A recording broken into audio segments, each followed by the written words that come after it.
강미라는 정호성에게 쌍둥이를 낳았다. 김도희는 강승우의 친언니였다. 강미라는 황기찬에게 공개적으로 복수했다. 30년 전 서울의 화려한 중심에 자리 잡은 YL그룹의 본사. 그곳에서 강미라는 빛나는 별이었다.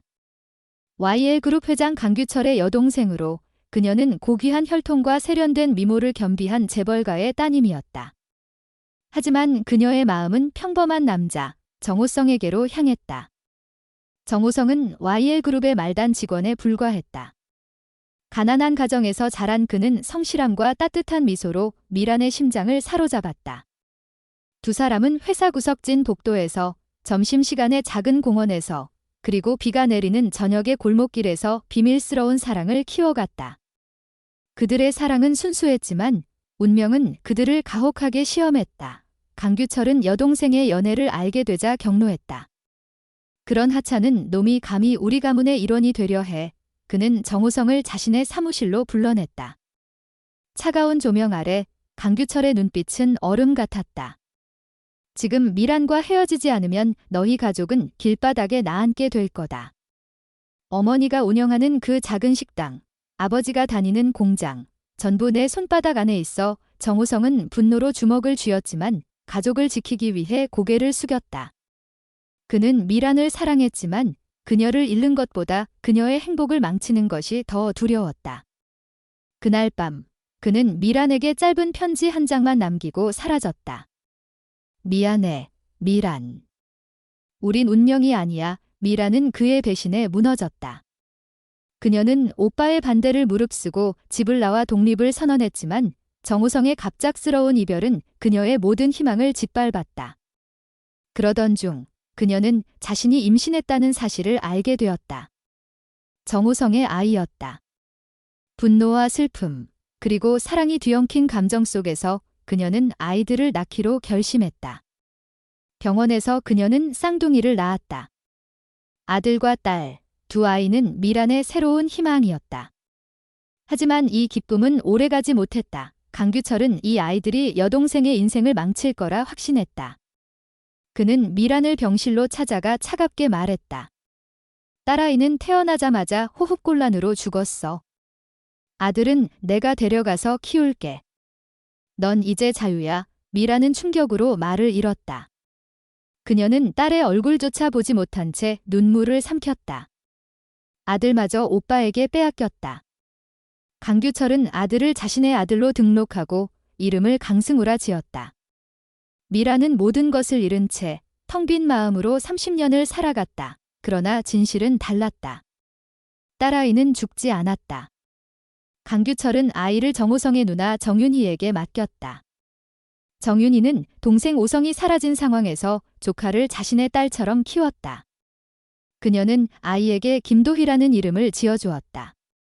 도희는 밝고 따뜻한 소녀로 자랐다. 하지만 그녀는 자신의 진짜 부모가 누구인지 전혀 알지 못했다. 미란 역시 도희가 살아있다는 사실을 꿈에도 모른 채 딸의 죽음을 가슴에 묻고 살아갔다. 시간은 흘렀다.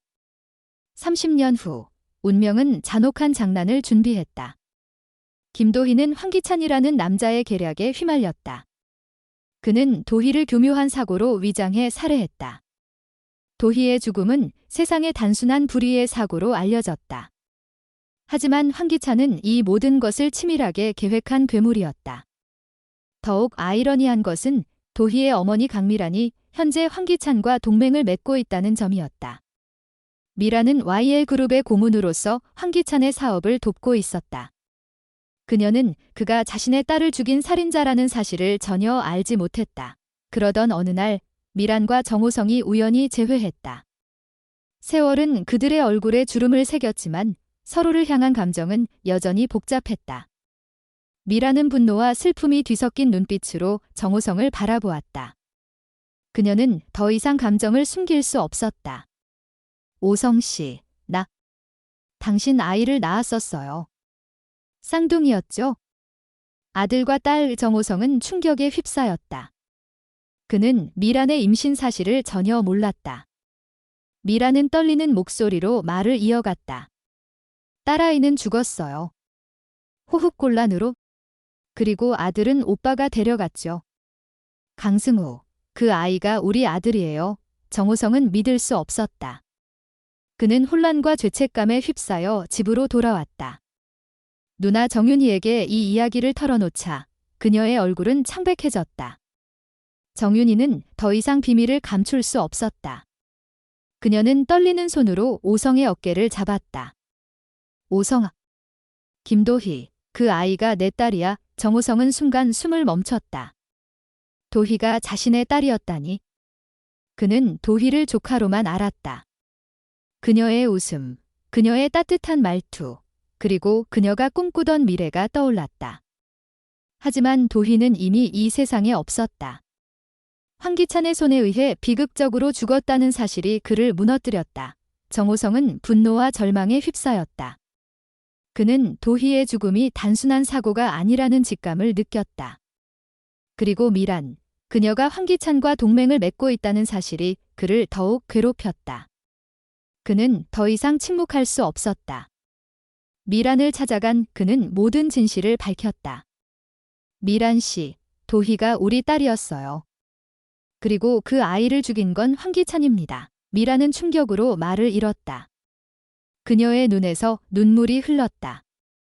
딸이 살아있었다는 사실, 그리고 그 아이가 자신도 모르는 사이에 죽었다는 사실이 그녀를 찢어놓았다. 그녀는 도희의 사진을 본 적이 있었다. 정윤희가 보여준 그 밝은 미소의 소녀가 자신의 딸이었다니. 그리고 황기찬, 그녀가 믿었던 동맹이 실은 그녀의 딸을 죽인 살인자였다. 미란의 눈빛은 변했다. 슬픔은 곧 분노로 바뀌었다. 그녀는 이를 악물었다. 황기찬, 그를 지옥으로 끌어내릴 거야. 미란은 더 이상 약한 여성이 아니었다. 그녀는 잃어버린 딸을 위해, 그리고 자신이 알지 못했던 30년의 진실을 위해 싸울 준비가 되어 있었다. 그녀는 강승우를 찾아갔다. 승우는 YL그룹의 후계자로서 강규철의 곁에서 자랐다. 미라는 떨리는 목소리로 말했다. 승우야, 내가 너희 엄마야. 승우는 충격에 휩싸였다. 그는 강규철을 아버지로 알고 자랐다. 하지만 미란의 눈빛에서 진실을 읽었다. 그는 조용히 물었다. 그럼 내 여동생은요? 미란은 눈물을 삼키며 도희의 이야기를 전했다. 승우는 분노로 주먹을 쥐었다. 황기찬, 그자가 내 여동생을 죽였다고요. 미란과 승우는 복수를 다짐했다. 하지만 황기찬은 만만한 상대가 아니었다. 그는 YL그룹 내부의 비밀을 쥐고 있었고 강규철과도 얽힌 비밀스러운 거래를 하고 있었다. 미란은 오빠 강규철과 대면했다. 오빠, 왜 날 이렇게 만들었어? 왜 도희를 내게서 빼앗았어? 강규철은 처음으로 동요했다. 그는 미란을 보호하려 했지만 그의 선택이 이 비극을 낳았다. 그는 침묵했다. 미란은 오빠의 침묵을 용서할 수 없었다. 그녀는 홀로 복수의 길을 걷기로 했다. 한편 정호성은 도희의 죽음을 조사하기 시작했다. 그는 황기찬의 과거를 파헤쳤다. 황기찬은 단순한 사업가가 아니었다. 그는 어두운 세력과 연결되어 있었고 도희의 죽음은 그의 더 큰 계획의 일부였다. 정호성은 미란과 연합해 황기찬을 무너뜨리려 했다. 하지만 그들의 앞에는 더 많은 비밀이 기다리고 있었다. 강규철이 숨긴 또 다른 진실, 그리고 황기찬이 쥐고 있는 YL그룹의 약점은 무엇일까? 미란의 복수는 성공할 수 있을까? 강승우는 자신의 진짜 부모를 받아들이고 그들의 싸움에 동참할 것인가? 그리고 정호성은 딸의 죽음을 딛고 정의를 찾을 수 있을까? 운명의 장난은 아직 끝나지 않았다. 이 비극의 끝은 어디로 향할 것인가?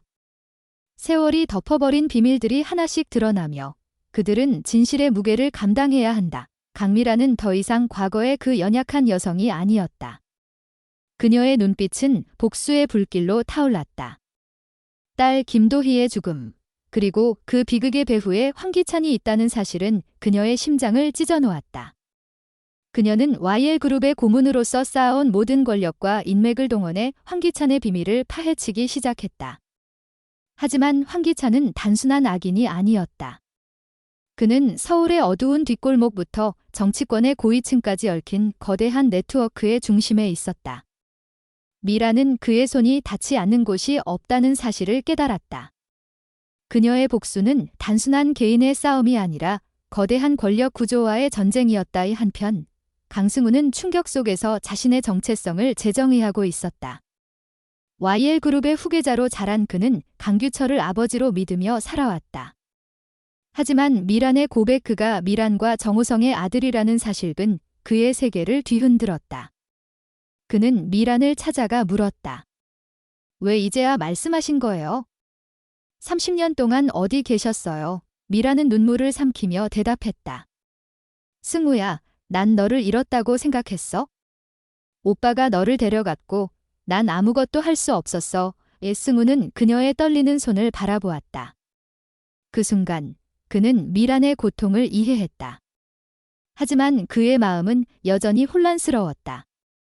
그는 강규철을 배신해야 할까? 아니면 이 모든 진실을 외면하고 지금의 삶을 지켜야 할까? 정호성은 다른 길을 걷고 있었다. 그는 딸 도희의 죽음을 단순한 사고로 받아들일 수 없었다. 그는 황기찬의 과거를 추적하며 그의 어두운 거래를 파헤쳤다. 도희의 사고 현장에서 발견된 작은 단서, 황기찬의 회사 로고가 새겨진 차량 부품은 그의 의심을 확신으로 바꿨다. 그는 낡은 창고에서 은퇴한 형사를 만나 도희의 사고를 재조사해달라고 부탁했다. 형사는 고개를 저으며 말했다. 황기찬은 손대기 위험한 놈이야. 그 뒤엔 더 큰 세력이 있어. 하지만 정호성은 물러서지 않았다. 그는 도희의 사진을 품에 안고 맹세했다. 내 딸의 죽음에 책임질 놈은 반드시 찾아낼 거야. 미라는 황기찬과의 첫 번째 대결을 준비했다. 그녀는 YL그룹의 비밀 자료를 뒤져 황기찬이 그룹의 자금 일부를 빼돌려 불법 사업에 투자했다는 증거를 발견했다. 그녀는 이 자료를 언론에 공개하려 했지만 그 순간 강규철이 그녀를 막아섰다. 미란, 이건 우리 가문의 명예가 걸린 문제야. 황기찬을 건드리면 YL그룹 전체가 흔들릴 수 있어. 미라는 오빠의 말을 믿을 수 없었다. 오빠, 도희가 내 딸이었어. 그 아이를 죽인 놈을 내가 그냥 두라고. 강규철은 처음으로 동요했다. 그는 미란을 보호하려 했지만 그의 선택이 이 비극을 낳았음을 깨달았다. 그는 침묵하며 고개를 숙였다. 미란은 오빠의 침묵을 용서할 수 없었다. 그녀는 홀로 복수의 길을 걷기로 결심했다. 승우는 자신의 선택을 고민하던 중 우연히 정호성과 마주쳤다. 정호성은 승우에게 모든 진실을 털어놓았다. 승우야, 난 내 아버지다. 그리고 도희는 내 쌍둥이 여동생이었어. 이 승우는 그의 말에 숨이 막혔다. 그는 도희를 만난 적이 있었다. 그녀의 밝은 미소와 따뜻한 성격이 떠올랐다. 그 아이가 자신의 여동생이었다니. 그리고 그녀를 죽인 황기찬이 지금도 어딘가에서 웃고 있을지도 모른다는 생각에 분노가 치밀었다. 승우는 정호성에게 물었다. 아버지, 어떻게 하실 건가요? 정호성은 단호하게 대답했다. 황기찬을 무너뜨릴 거다. 그리고 도희의 죽음에 정의를 가져올 거야. 을승우는 그 순간 결심했다.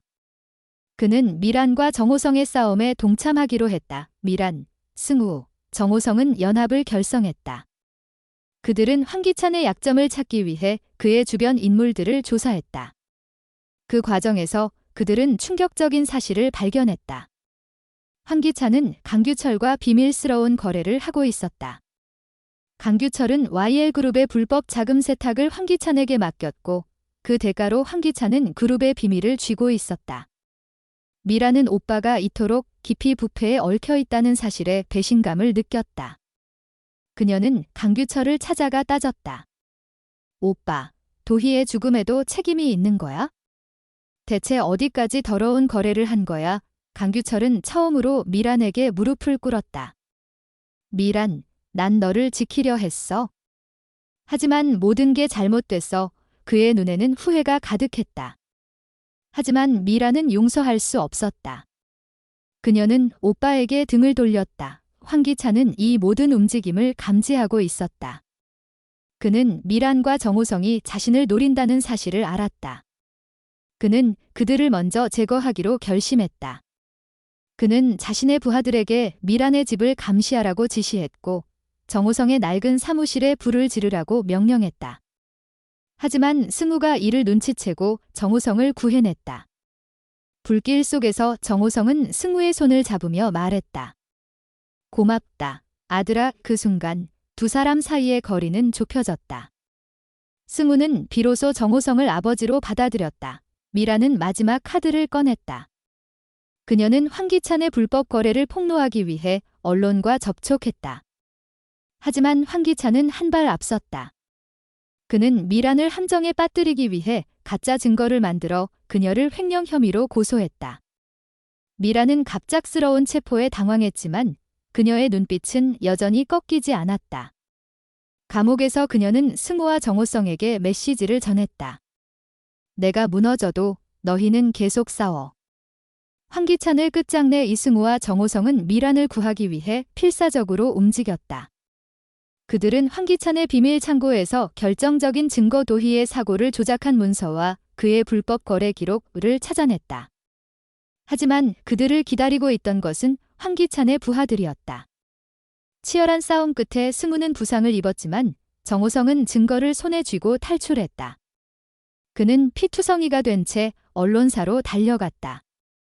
그의 손에 든 증거는 세상을 뒤흔들 준비가 되어 있었다. 그 순간 강규철이 나타났다.